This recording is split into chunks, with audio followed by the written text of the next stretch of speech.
Today we are going to begin the syllabus of English Honours, especially Patna University. I'm going to begin with Part 1, Honours Part 1, with full introduction and the essential things of literature. Let's begin with the introduction of the syllabus.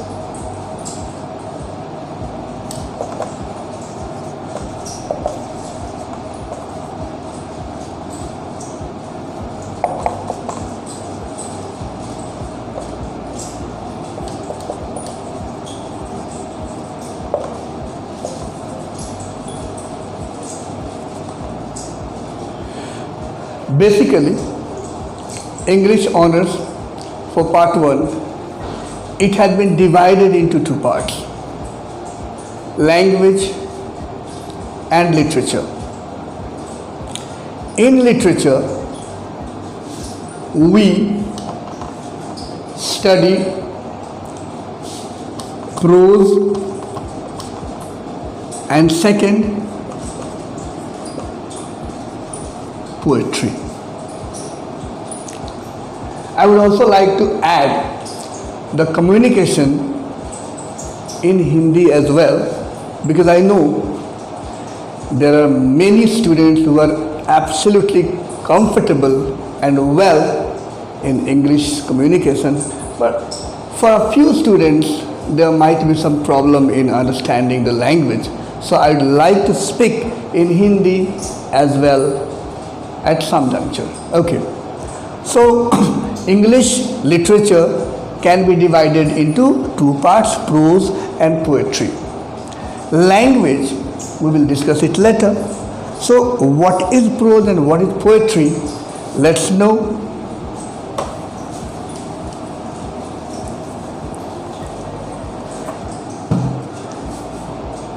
First, number one, the history of English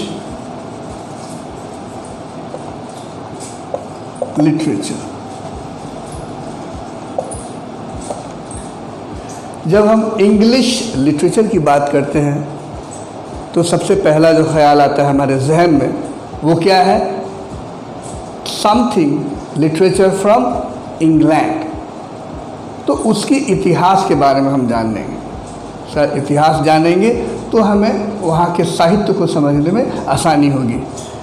सबसे पहले जाने कि ये जो English है वो England से आया है, तो इंग्लैंड का क्या इतिहास है?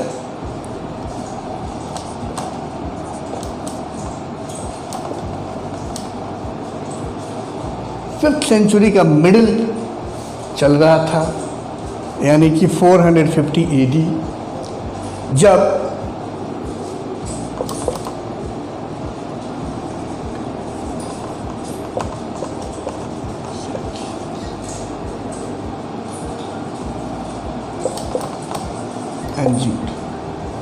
ये तीन व्यापारी थे, एंग्लो सैक्सन एंड जू, जो जर्मनी के थे, डच थे, वो इंग्लैंड की धरती पे आए और अपना व्यापार फैलाए.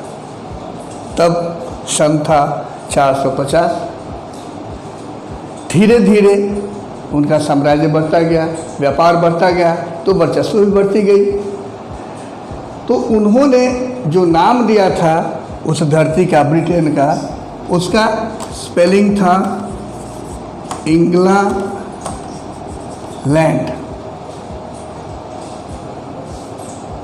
ये नई जानकारी है स्टूडेंट्स के लिए. Later on with the passage of time इसको संशोधित करके या ब्रीफ करके या नया नाम देके इसको बनाया गया इंग्लैंड. ठीक है. With the passage of time, it will be very, very surprising to note that English developed so rapidly that no any other literature has developed in comparison with the English literature, solely because of it's fast communication, okay, and adept administration. Especially we talk about Queen Elizabeth, the 16th century. We will discuss it later.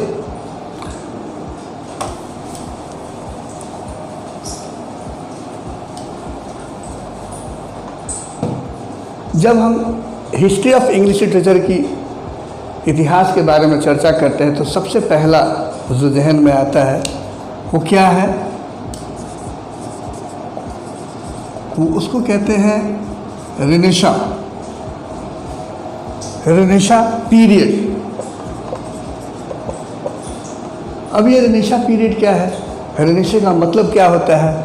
Renaissance का मतलब होता है revival. Revival का मतलब होता है rebirth. अब ये रिवाइवल, रीबर्थ, रेनेसां क्यों है और इसकी शुरुआत कब होती है?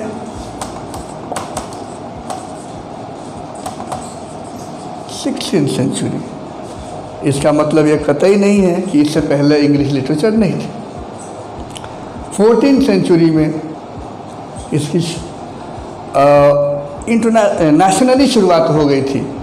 यानी इसके पहले जो इंग्लिश लिटरेचर के द्योतक माने जाते हैं, Geoffrey Chaucer, in the 14th century.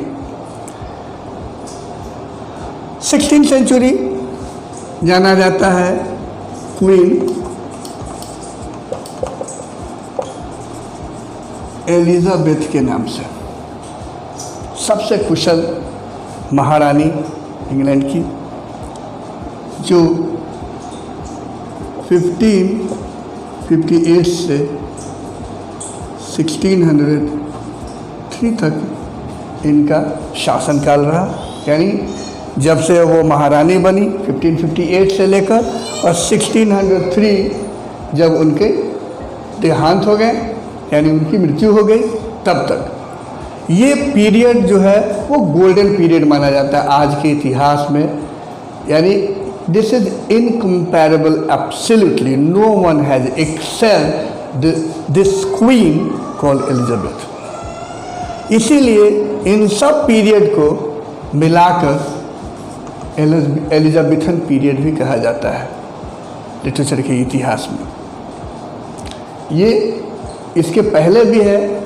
BC में जब हम जाते हैं तो एरिस्टोटल को जानना है, होमर को जानना है, प्लेटो को जानना है। बहुत सारे ऐसे फिलोसफर्स हैं, साहित्यकार हैं, पोइट्स हैं, ड्रामेटिस्ट हैं। लेकिन जब हम इसका अध्ययन करने चलते हैं तो सबसे जो गोल्डन पीरियड जो आता है हमारे इंग्लिश लिटरेचर में वो है रेनेसां पीरियड या एलिजाबेथन पीरियड। ये इंट्रोडक्शन है, हम हर लेक्चर को ऐड करते चलेंगे और उसको विस्तार से बताते चलेंगे, चैप्टर वाइज बताएंगे।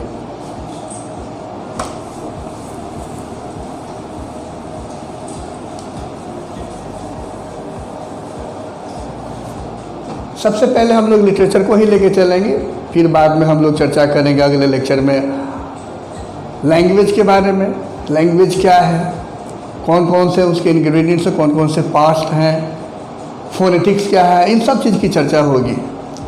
तो जब हम लिटरेचर में प्रोज की चर्चा करते हैं तो हिस्ट्री ऑफ इंग्लिश लिटरेचर आता है, और पोइट्री की चर्चा करेंगे तो एज वाइज अलग अलग डिफरेंट पोइट्स के हमें पोएम्स को पढ़ने हैं, जिसमें हम सबसे पहले शुरुआत करते हैं पोएट्री से। पोएट्री में क्या है? सबसे पहले आता है sonnet, odd,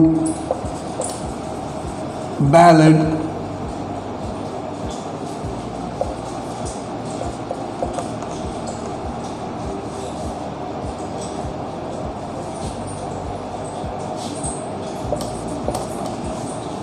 and many more. यानी अनेक प्रकार के पोएम्स हैं और उनके प्रकार हैं। जैसे सोनेट है तो इसके खास डिसिप्लिन होते हैं, एक एक करके हम लोग पढ़ेंगे। सबसे पहले हम लोग जानेंगे सोनेट के बारे में। सोनेट क्या है? Basically a sonnet is a poem of 14 lines, यानी सोनेट, कोई भी सोनेट जो होंगे उनकी यह डिसिप्लिन होगी कि वो मात्र 14 पंक्तियों की होगी, 14 लाइन की होगी। अब कितने प्रकार के सोनेट होते हैं वो हम जान लें।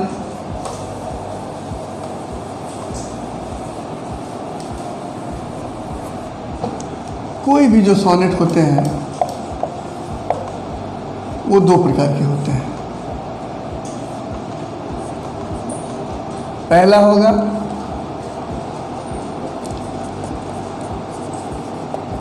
इटालियन, या फिर उसी को हम पेट्रार्कन सोनेट के नाम से जानते हैं। दूसरा जो है उसको हम कहते हैं इंग्लिश या शेक्सपियरियन सोनेट। अब सबसे पहले जाने कि ये इटालियन और पेट्रार्कन क्या है। इटालियन इसलिए कहते हैं कि जो इटली में उत्पत्ति हुई, सरेवयाट, आगे इसकी डिटेल में चर्चा करेंगे, पहले भी इंट्रोडक्शन बता दें।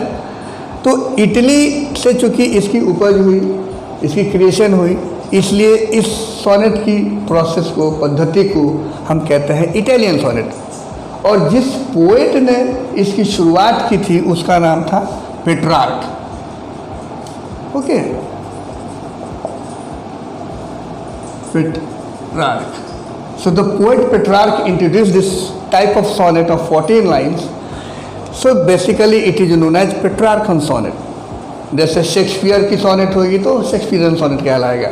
And as he belong to England, so it is also known as English sonnet. सबसे पहले हम लोग इटालियन सोनेट की बात कर लें, पेट्रार्कन सोनेट की बात कर लें। अब 14 लाइन की होती है दोनों में, चाहे वो इटालियन हो या इंग्लिश हो। इसमें अंतर क्या होगा, फिर कैसे पहचानेंगे? इटालियन या पेट्रार्कन सोनेट जो होते हैं वो दो पार्ट में बटे होते हैं, 8 लाइन प्लस 6 लाइन्स। तो 8 लाइन को हम कहते हैं ओक्टेव, ओके, और 6 लाइन को कहते हैं सेस्टेट।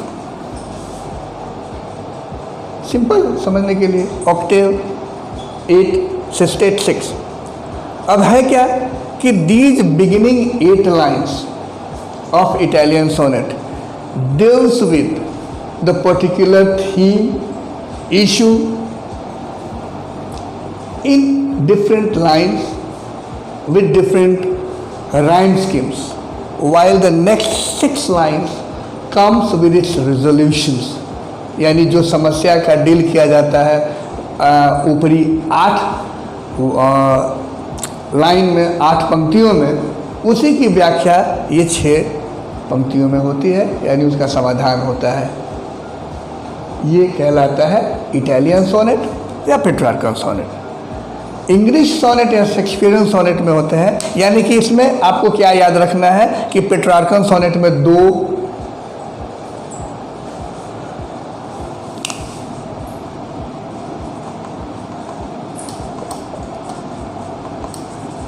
स्टैंजास, 2 स्टैंडाज होते हैं, ऑक्टेव एंड सेस्टेट। और इंग्लिश या शेक्सपियरियन सोनेट में कितने स्टैंडाज होते हैं? 3। ऑल टुगेदर 4 स्टैंडाज होंगे, यानी 3 into 4 12, 1 into 2 2 is equal to 14 lines. अब इसको समझें, यानी हर एक स्टैंजा कितने लाइन की होगी? 4 लाइन की, और तीनों क्वाट्रेन होंगी, यानी हर एक स्टैंजा को क्वाट्रेन बोलेंगे। 4 लाइन की जो भी पोएट्री होती है वो क्वाट्रेन कहलाता है, क्वाट्रेन। क्वाट्रेन का स्पेलिंग होगा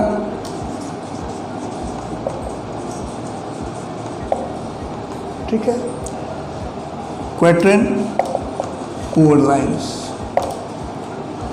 तो 4 लाइन की 3 क्वेट्रन 12, एक 2 लाइन यानी 2 पंक्तियों की जो एक क्वेट्रन होगी सबसे छोटी, उसको हम कहते हैं कॉपलेट, 2 लाइन्स। अब इसमें क्या है कि हर क्वेट्रन जो है एक ही चीज को अलग अलग इमेजेस से रिपीट करती है। Means an English sonnet speak the same thing with the same imagistic variations, while the 2 lines couplet comes with its resolution। जैसे इसमें सेस्टेट रिजोल्यूशन के साथ आता है, तो इसमें मात्र 2 लाइन की पंक्ति जो अंतिम है वो कॉपलेट, वो रिजोल्यूशन के सेंस में आती है। दोनों में यही फर्क है, octave sestet and 3 quatrains with a couplet followed by a couplet. ये अंतर है बेसिक इटालियन सोनेट में और इंग्लिश सोनेट में।